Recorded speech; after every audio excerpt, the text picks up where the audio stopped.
માંડવીનું કરવું કાં 5 દિવસનો એવી નિવ્યાણી વાવલીએ તો એ કાઢીને રહીએ છીએ માંડવી ભેગું બતરાવા દે ગયું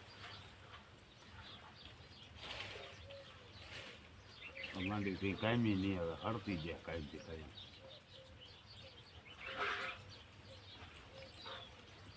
આણો બધા કો ઉતો નહીં કે ભાઈ એક દિને સમય પાછું હુંનું કહેવાય જ નહીં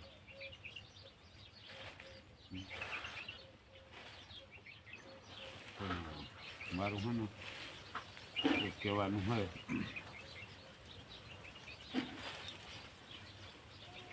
માંડે અચાનક પાઈમાલ કરી નાખ્યા તો હું ખેડૂતને અને પબ્લિકને અખાને સંદેશો દેવા માંગતો છું આ માંડવી જોઈને મને વિચાર આવ્યો કે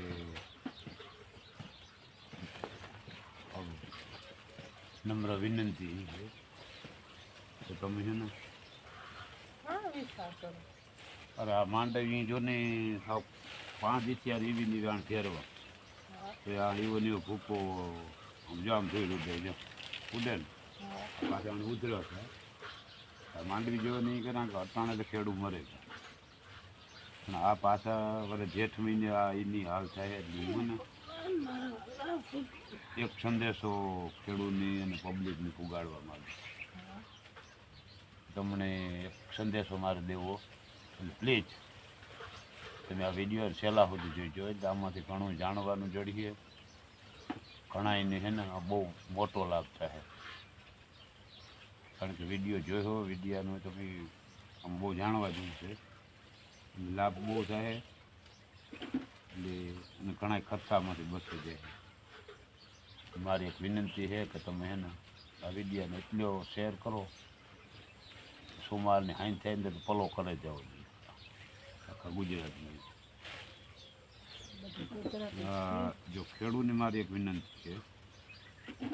કે અટાણે તો આ માર આવ્યો અને આ માર ખેડૂત દીકરો એક જ કમે આપે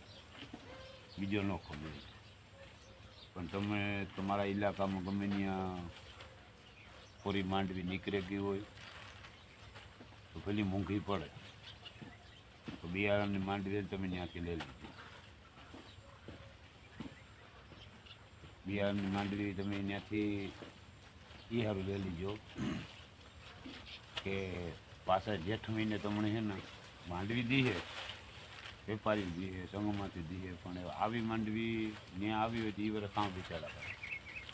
એટલે મોંઘી પડે ને તમારા ગામમાં હોય પાસે હોય ભાઈ બાંધવી પાસે હોય તો એના પાસે બિયારણની માંડવી લે ખોલાવે બેરલ ભરે મૂકજો એટલે તમને આવતે જેઠ મહિને લાભ થાય નકર આવતે સુમાહે પણ ખેડૂતને મારશે આ સમજી લીજો તમે અને પબ્લિકને મારે એ જ કહેવાનું છે ભાઈ તમે જો સિંગ તેલ ખાતા હોય ને તો પ્લીઝ ગમે ત્યાંથી ભલે થોડું મૂંઘું પડીએ પછી અટાણે મૂંઘું પડીએ તો પછી તમને તાર સસ્તું પડીએ ગમે એના પાસેથી કોરી માંડવી જો ભાગી જાય એટલે બહુ નેટ લાંબુ તો નીકળ્યું આખા હિસાબ કરીએ ને તો 5% જેવું નીકળ્યું કદાચ ભાગી જાય તો એના પાસેથી કોરી માંડવી લે હિલાવે અને ઘરનું તેલ તમારી નજર સામે તમે સિંગ તેલ બનાવે છે 12 મહિના હાલે ને એટલું લઈ લ્યો એટલી મૂંઘું પડીએ એટલું પણ તમને એમાં લાભ થાય અટાણે મૂંઘી પડે પણ જાતે જ કારણ કે વેપારી તમને તેલ આપીએ સિંગ તેલ જ આપીએ માંડવીનું એવી ઈણી ઘરમાં તો નથી થઈ માંડવી આ માંડવી આપણે એને દીધી આમાંથી હલકી હલકી કાઢી નાખે ને હલામી હોય પીલે ને એ દે બિચારા એ વાળા કાંઈ ઘરમાં કંઈ નથી થતું છે મારી આ એક સમયની નમ્ર વિનંતી છે કે તમે ખેડૂત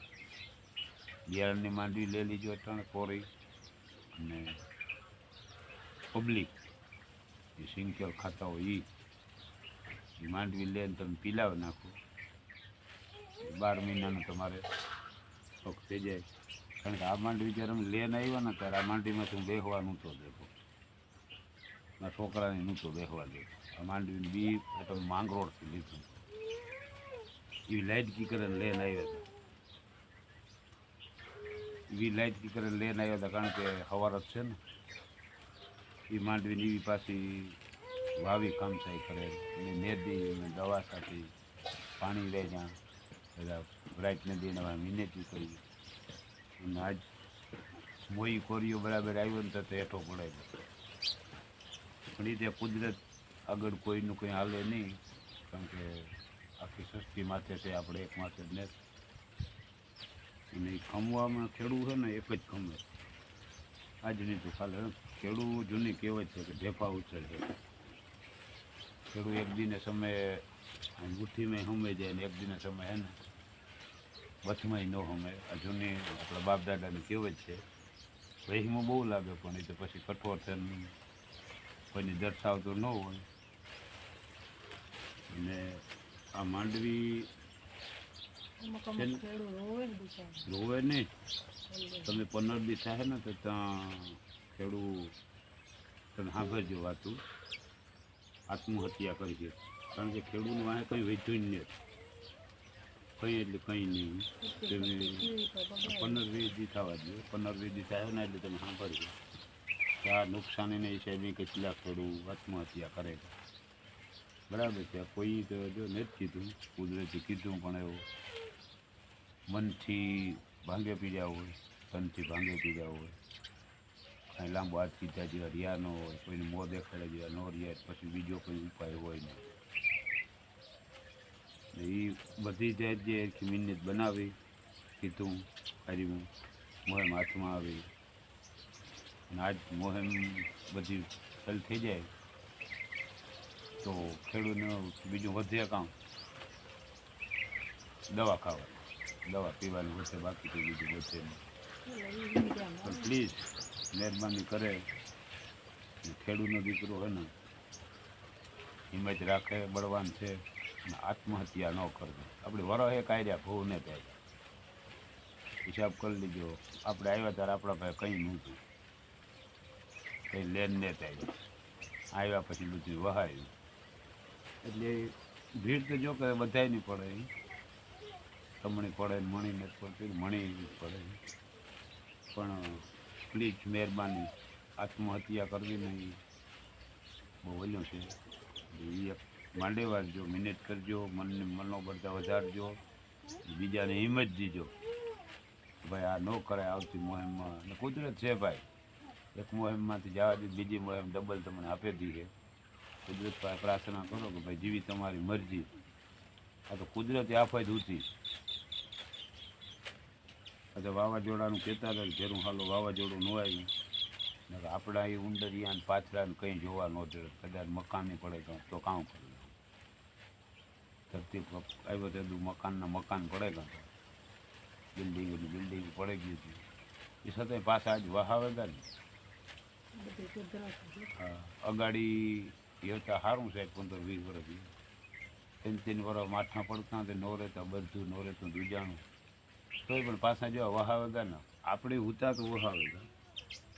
ને કરી કુસો કે કરી જો ઢોરને ખવડાવે વિચોરને. પ્લીઝ આ તમે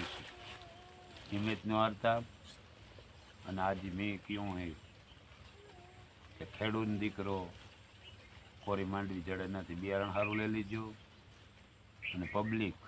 તમને કોરી માંડવી તમારા ગામમાંથી નજીકમાંથી જડે નથી લેને સિંગ તેલ બનાવી લીજો ઘાણી પીલાવે 12 મહિનાનું થઈ જાય. બાકી આ તો હાલ્યા રાખે પણ આમાં થોડુંક આપણે આવડે જ છે આ બધું કરી લીધું એટલે પાછળ આવતે નગર આપણે અવાર હાર્યા સમજો કે અવાર હાર્યા અટાણાની મોહેમ આપણી ગઈ પણ આવતી મોહેમમાં આવું બિયારણ જો ભૂટકે ગુણ તો આવતી મોહેમે આપણે હારેગલ બેઠા એટલે એ સારું કામ કદાચ મૂંઘી પડે ને બિયારણની માંડવી લઈ લીજો કોરી હોય ત્યાંથી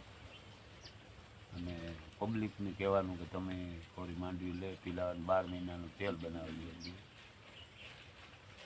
શરીરે તંદુરસ્ત છે તો મહેનત કરેલી હું